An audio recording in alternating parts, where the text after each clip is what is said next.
It's Reality Check with Craig Price.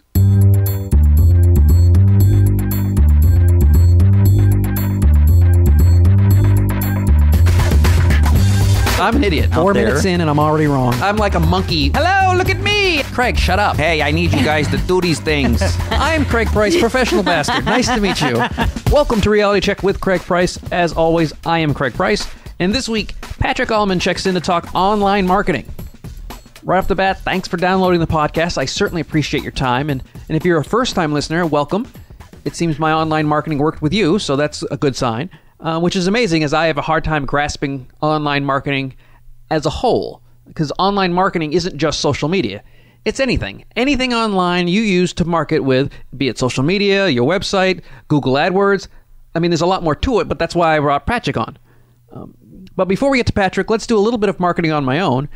First off, go to iTunes. If you can, would you head over to iTunes and leave a review? Or if you don't want to write a whole review, just click 5 stars. It's easy. It really helps out the show's ranking. I would really appreciate it. Looking for a reminder to let you know who is on the show and when it's available? Well, let me tell you, they are available every Tuesday at 7 a.m. Central Time. But if you're like me and have a bad memory, head over to the homepage, realitycheckpodcast.com, and sign up for the newsletter. Every week, you get a quick and simple email letting you know who is on the show and what they're talking about. Easy peasy. Lastly, I want you to know that if you follow the podcast on Twitter, @RealityCheckPod, I have set up a guest list. Every past guest with a Twitter account is there, and you can follow all their great tweets and info as well. So it's just a one-stop shop to get all these great guests on Twitter. But enough of that. Let's get right to it with Patrick Allmond.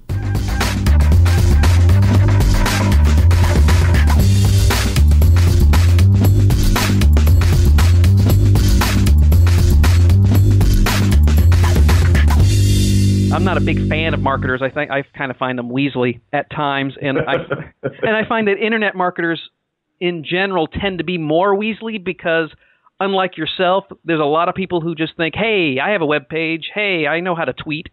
I'm going to be an internet marketer," and so a lot of people just assume that social media marketing and online marketing are the same thing. What are the two big differentials are there between social media and online? The difference between social media and online marketers, most social media marketers are just there hanging out, don't have much of a purpose. The barrier to entry for social media marketing is any stay-at-home mom with a dining room table has become a social media expert, and that's really kind of frustrating. So most social media people don't have a purpose in what they do, and between that and general internet marketing, I like to tell people that, let's have a purpose as to what we're doing. Getting on social media, hanging out, sharing pictures of little cats, maybe all fine and dandy, but have a way that you're driving everyone to do something. I'm a big fan of getting people on my email list, and in every opportunity, I'm using something on social media to get you to get my free report, to watch my video, to get to my squeeze page, to do something rather than just sit here and social media and screw around all day. That's such a waste of time. And you brought up two things that one I've heard of, but I don't know, and the other one I do know of. Obviously, you talk about. I know you feel the importance of an email list, right? Can you explain if you're just starting out, and so you say you've got 200 emails you've collected over a certain period of time. You're just starting out, and that's your database. Right. How can we grow that if we don't really know people? I've heard time and time again that when you ask speakers what's one of the things they regret most from the beginning of the career they didn't do, and it was start building an email list. And so there are a variety of ways. A lot of times you go to a website, you see sign up for my newsletter. Please don't do that. What you see what works a lot better, and what you see on my site at allaboutfocus.com is I'll offer to give someone something in return. I'm going to be putting on a free webinar. Sign up and give me your email address to get my webinar. Download this free report, 20 ways to not suck at Twitter, and give me your email address. There's just a variety of things, but people are willing to give up their email address if you give them something for free. And a squeeze page, I've heard of that, but I'm not quite sure what that is. It sounds painful and uncomfortable. Yes, especially if you're a guy. It has nothing to do with orange juice, I promise. No, there's so much busy noise on the internet that there's concept of landing pages or squeeze pages came up a while back, and they're synonymous to me. And what they are a page that has zero distractions on it. Right now, for example, I have a landing page or a squeeze page for an ebook I want people to download, and there's no menus on it. There's no footer, there's no sidebar, there's nothing. You go there, you watch the video, you put in your email address. Those are your only choices. So there's no shiny objects or squirrel type things on the website to distract you. We want your email address, either give it or get off the website. That's what a squeeze page is for. And I'm here with Patrick Allmond, who is one of the premier internet marketing people that I know. I mean, there's a lot of folks out there, like I said, that are internet marketers, quote unquote, who are mostly BS artists. But I can do that too if you need me to. Yes, I understand that, and that's the one thing about internet marketers; they will admit that they do that as well. But you're a lot more realistic and down to earth and centered and zeroed in on what to do.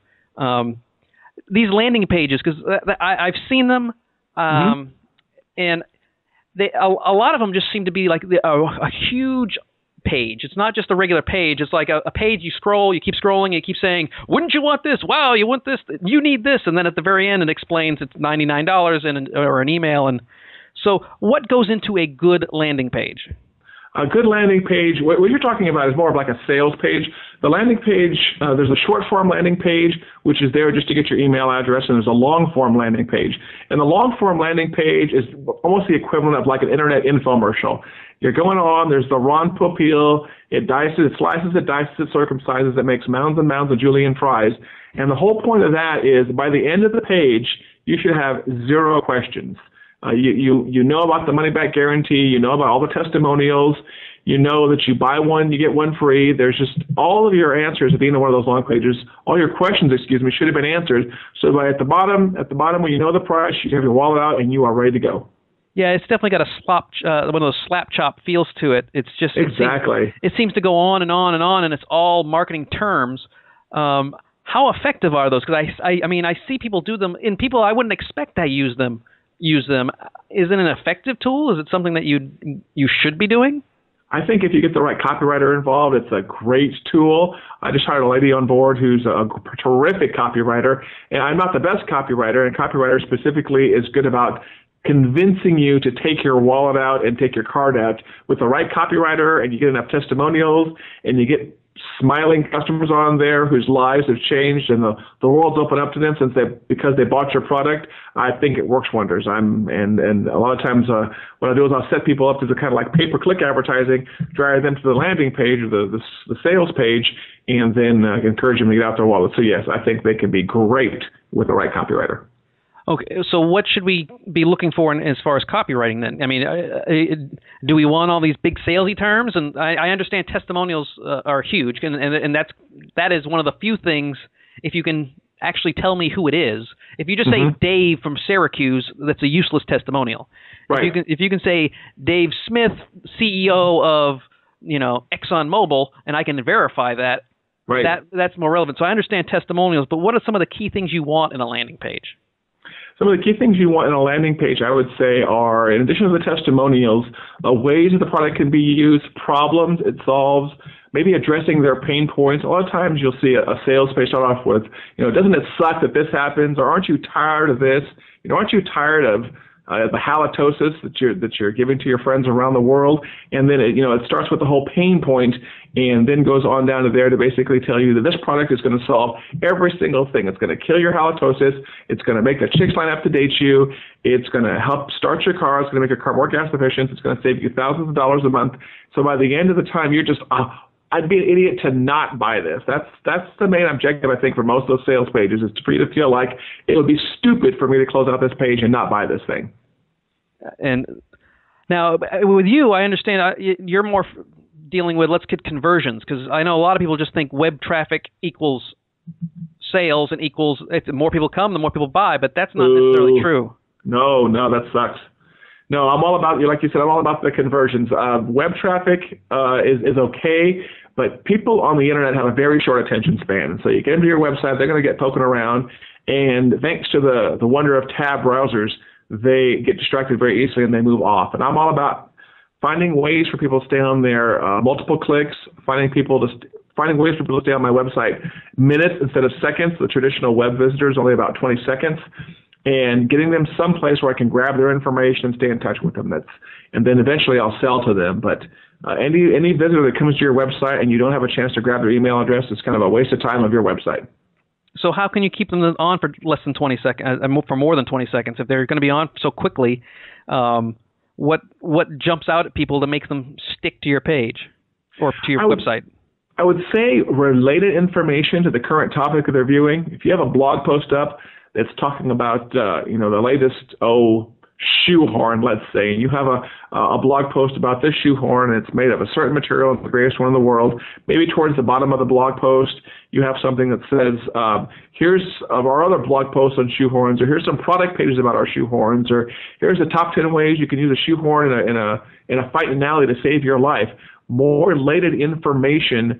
And in addition to that, a lot of times you see these websites with the sidebars.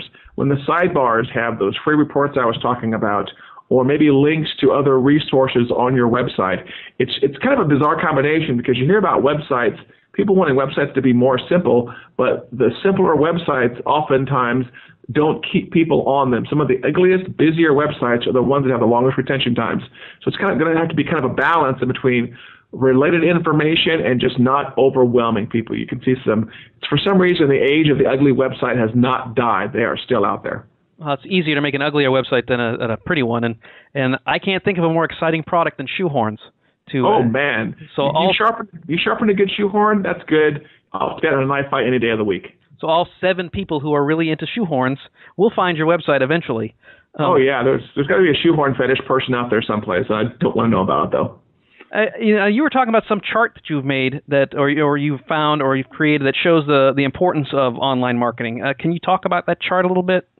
Yeah, I looked up a spreadsheet a while back that's gotten pretty popular with everyone I show it to, and I basically put everything on the spreadsheet: your email list, your Facebook page, your clout score, a webinar, all these things on there, and I've ranked them in terms of importance. And my definition of what's important are ways that you can keep people, like we said, on your website for multiple clicks, multiple minutes, and get them on your email list. So on my chart, getting someone to a webinar or a podcast or an email list is towards the top, versus Facebook fans, Twitter followers, clout, so all that stuff's towards the bottom, which basically tells you, number one, the things you really want to get people to on the internet, and 2, the relative value of things. So if you want to know what the value is of your online world, you can take my chart. You can put in, you have 700 Twitter followers, you have 52 Facebook fans, you've got 6 people on your email list, and I'll weight those and say this is the value of your online presence. And so the easiest way to increase the value of your online presence is to work on the heavier weighted items more. And I've shown this to some clients. I've shown this to some competition, and everyone's kind of eating this up. And even as a result of this morning, I've got someone that wants to turn this into a product. So I think it's up there on my website. But it's just an easy way to rank where you should be spending time. There's probably 1,000 different social media sites, and you don't want to be wasting your time on all of them. I'll give you the most important ones. Yeah, because the social media people keep on talking about engagement. It's got to be engagement. It's got to be engagement. And not necessarily true, because I find that Twitter and Facebook are not, while it's all engagement, are not nearly as valuable per se to a business as far as leveraging sales and getting engagement from, actual engagements, speaking engagements, or providing actual services. No, you're definitely right. People go on Facebook, you know what, to look at pictures of their grandkids, food, pictures of their pets, pictures of the weather. People don't go on Facebook for the most part to shop. So that's always been a challenge there. But get someone on your email list and you can sell to them all day long. Well, you also use Facebook to rant politically and make obnoxious emotional statements. Not you personally, but never. That's what Facebook's for. And Twitter is that, but only politely. I find Facebook to be a little more angry than Twitter. Twitter, people realize that other human beings they don't know may see it. Where Facebook, they think they have privacy. Oh, that's right. You got to trust those privacy settings, because that's what Mark Zuckerberg is there for, to keep your information private and secure. I'm sure he wakes up every single day in the morning and just thinks about that one task. Now, do you think, as far as because you brought up pay-per-clicks and things like that earlier, and that's pay per click, not pay-per-clicks. Yes. But Do you find that certain platforms are more effective? Is Google pay-per-clicks still the best bet out there? Is Facebook ads any good? What about even possibly, with sponsored tweets? Have you found anything that's been more effective than others? I think that the search engines, the Bing, the Yahoos, and the Googles of the world are still the most effective place for pay-per-click. And that's because in a search engine, intent.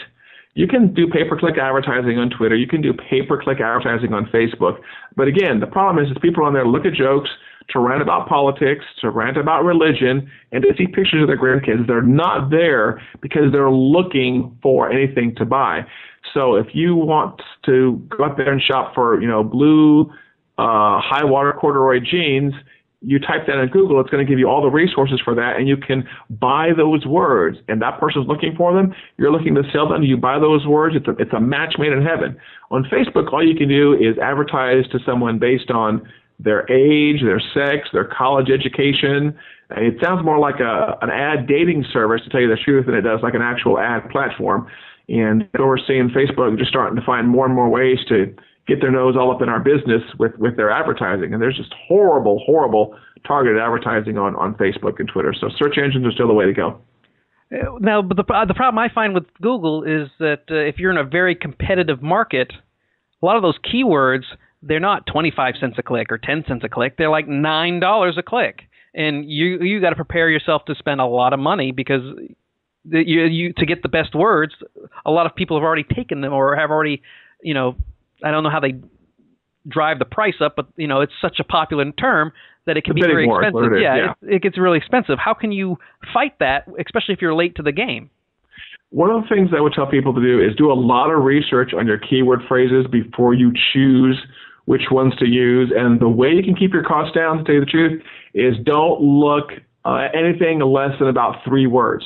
The more words you have and the more precise you target your pay-per-click advertising, it actually drives your costs down. If you're gonna advertise for the term jeans, you're gonna be paying out the wazoo just to buy that one word. But if you're looking for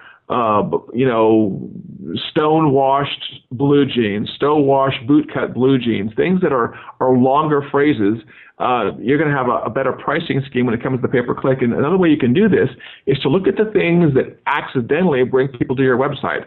I look at the analytics for my website sometimes, and people are typing out entire sentences, like, who is Patrick Allmond and what the heck is he doing in my city? And they're searching that phrase, and they come to, I bought the phrase, Patrick Allmond, Oklahoma, and someone typed out that sentence, and that's how they found me. So people don't realize that other people are using search engines to type out like entire questions. And if you can think of all the possible ways that somebody might search for you using 3 or 4 or 5 keyword phrases, you buy those, you can get your clicks down to that nice and pretty 25-cent level again. So basically, you go to Google Analytics and look at the words that people are already using to find your website. I know that, like yesterday, just for example, for some reason or another, about 4 years ago, I wrote a blog post about teachers and how a set of parents had sued a teacher in Canada. And yesterday, I had from 30 different sources, 45 different hits just to this blog page from a 4-year-old blog page all of a sudden. So if it had been relevant and it was something that I could make money off of, I would be trying to use those keywords that they're already using to find me. Exactly. And I have that exact same situation on my website. There's a local lady, I won't use her name just out of kindness, but she is basically in the Midwest. She has claimed that she invented social media. And so what she does is... She's Al Gore. So. Oh, yeah, exactly. And so she called me up one day, and after a short banter back and forth, it ended up in a little bit of a yelling match. I got online, I looked her up, and I found some sketchy information about her. So Patrick does what any good SEO guy does, is he starts a web page on his site about her. And I've got every single thing about her. I've got her name, I've got her address, I've got her phone number, I've got all of her court cases, and she is probably, I think I am the top hit for her name. So I've got better SEO on her name than she has on her own name. And whenever she's calling up somebody else and nagging them to pay her money, she wants people to pay her a license money to use social media. What do? They go and they Google her phone number, they go and Google her business name, they go and Google her name, they find Patrick's website, And Patrick has an entire page about this woman, and publicly I've thanked her many, many times for the traffic that her harassment has driven to my website. Well, that brings up another point that I learned early on, is that, very rarely, if you have a business, that are people looking for you specifically. I mean, very rarely are people Googling Craig Price, because they don't know who I am. I know how many people in the world possibly know me, right? And that's a very small, tiny percentage compared to actual people in the world. Mm-hmm. So it's much more important not to worry about, Craig Price as a keyword versus, speaking or negativity or event planning or something that is actually relevant. Right. People get caught up a little too often. I mean, it's good branding for to have your name, gregprice.com or something like that. But for me, people Google my name and the first thing that pops up is serial killer. So I have nothing I can do about that. I mean, I don't have hundreds of newspapers writing articles about my serial killing. Right. So it's hard to compete with that to some degree about your name. But, when they look up, speaker Craig Price, I come up first, thankfully. But I think people get too caught up in the ego of keywords sometimes. Yeah, I'd agree with you there. And I do it in my own name just to keep an eye on the negative stuff. I'll about once a week, I'll Google my name just to make sure that if some bizarre traffic ticket that I had or something like that somehow gets in Google, that I know about it before anybody else does. So I just want to make sure that my name's clean. I Google my family's name. I Google my daughter's name. I find something every now and then I didn't know, like an article that she wrote or something like that. But you're right. It's a little bit more important to work on some of those keywords you were talking about. Speaking in your city, speaking on your topic. Those are also the things you should be working on. Yeah, because there's a difference between keywords and Google alerts. I mean, I definitely would have a Google alert on my name. It's for just that reason, so you can maintain your brand and see what people are saying about you and things that pop up. But I know that one of the things you're constantly fighting, because of there's so many out there, are the social media marketers. And I know you were talking about some of the ways that these experts lie to you. And, yes. And I've dealt with some. We've had some very good ones on the show. Right. Crystal Washington is a friend of yours as well, and right. She's top notch. And Gina Schreck has been on; she's very good. But they're more of a rarity to find a quality social media marketer, because a lot of them out there are just saying some weird stuff. What are some of the tricks and some of the phrases they use to catch us that aren't necessarily true? The big one right now, since we're starting off at the beginning of 2013, is 2013 is the year of, and pick, new technology here or old technology. 2013 is the year of online video. Well, if I'm not mistaken, YouTube has been around for a while. 2013, we've got the whole online video thing down pat. That's one that always annoys me. Have you seen that stupid Socialnomics video? That it's got all the statistics about how many new people join Facebook every minute. If Facebook were a country, have you ever seen this video? I'm like the anti-YouTube person. I don't watch a lot of YouTube videos, only because I can read faster than I can listen, and usually the first minute and a half, that 20 seconds you were talking about, landing page. Yep. If you don't grab me in the first 20 seconds in a video, which most do not, I move on. So I have not, but please explain. Yeah, there's a video out there. It's entitled Socialnomics, and it goes through in about 10 minutes. It's got this really fancy music in the background. It's just nothing but stats over and over and over. If Facebook were a country, it would be as big as, United States, Africa, Japan, Russia, all combined. More people join Facebook every minute than, cancer grows, that cancer attacks people. It's just got all these outrageous statistics that have nothing to do with online marketing. It's just really annoying, and I see this played at conferences all the time, and people that don't know anybody get these glazed eyes. They're like, Facebook has more people than the country of China and the U.S. and Canada all combined. That's one that annoys me. Relationship marketing is one that I also get annoyed about. People say relationship marketing is the new marketing. I heard that this year, I heard that last year, I heard that the year before. If I'm not mistaken, relationship marketing has always been the basis of really good marketing. It's always going to be easier to sell something to someone where you guys have had a handshake, you may have sit down and had a drink, a cup of coffee. That's not even really a sale. It's just convincing him to use your services. But every day I see someone, a new social media marketer saying, oh, you got to do the new marketing, the relationship marketing. Or they say like or inbound marketing is the new thing. It's the hot special thing. And that's one. Yeah, go ahead. I'm sorry. No, you go right ahead because inbound marketing is always is like passive aggressive. It's great if inbound marketing is great if people are coming to you, but you've got to do some outbound marketing first to get those people to come in. Yeah, I'm a big fan of two companies, HubSpot and Infusionsoft. And these are inbound marketing companies. And HubSpot has all these white papers and why you should do inbound marketing and why you should use them for inbound marketing. The problem is I'm seeing HubSpot ads all over the place at CNN.com, at Lowe's.com, and that's just like traditional advertising, if I'm not mistaken. So if inbound marketing works so well, HubSpot, why are you having to pay for any kind of advertising? Inbound marketing only works good if people are aware of what you do and how good you are. And for that, you still have to open up your wallet, get out your credit card, and pay for some advertising. So, outbound marketing is not dead. Last time I checked, television commercials still do pretty well for companies. So as much as we're talking about building the email list earlier, as much as that's important, and to convince people to get to your website, to get them on your email list, they still have to know that you exist in the first place, and that's what advertising is for. Yeah, it's really bizarre that they're paying $4 million for a 30-second ad in the Super Bowl, and they're telling us that advertising doesn't work. Oh yes, that's so did HubSpot do that? No, I'm just saying in general. I Okay. know people are talking that the traditional advertising, it just doesn't work as well as it used to, and it's like, well, if it didn't, believe me, they wouldn't spend $4 million. There's some companies that you always see that one weird ad from a company you've never heard of because they've spent their entire year's budget on this one Super Bowl commercial, right?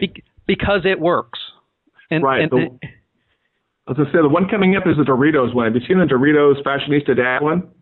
Well, is that the one where they've actually had people create ads for them and then they pick the top two and they put them on as Super Bowl ads? Exactly. That's beautiful. If you're a company like Doritos, if you don't want to spend, $4 million in the big budget, offer to have a contest where you're going to give away $10,000, $20,000 for an independent filmmaker to create a commercial for you. You give the independent filmmaker worldwide exposure. Your advertising budget is minuscule, and it's a contest. You get free publicity as a result of the contest. That's exactly the one. You are dead on, sir. Yeah, well, because that's the best thing to do is to get other people to spend your production budget instead of having to. Yeah, you spend $10,000, $20,000 instead of $200,000 to $1 million on just the production. And you get a better commercial in most cases too. The Doritos one, if you get a chance, go online and watch it. Absolutely brilliant. I think they said it cost them $300 to make that commercial. Plus, you don't have to worry about all the pitches because if you're in an advertising agency, they're going to pitch you ideas, and they're probably going to pitch you 15 to 20. If you do it this way, you may have to hire a couple interns or to at very low wages to watch all the entries and say, hey, if you find one that you like, let us know.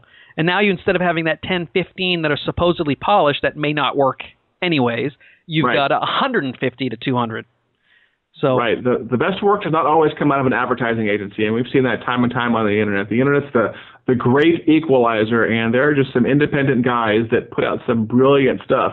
Thank goodness for the whole internet, or the lonely island would not be where they are. 3 guys in an apartment making silly videos. These guys are now known all over the world.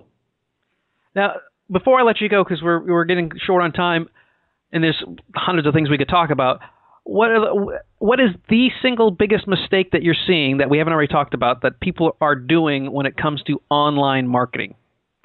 The single biggest mistake that people are doing, I would say, probably not giving enough information. I know it's a big generalization, but we talked about online video earlier, and I'm a huge proponent of online video. I can go down to the local electronics store, pick up a nice digital camera for under $300, take it to my company, take it to my boat shop, for example, and sit there and tape my people working, tape my products, tape me in front of the camera talking about how good the engines and the hull are on my boat, and upload that to YouTube and embed that on my website.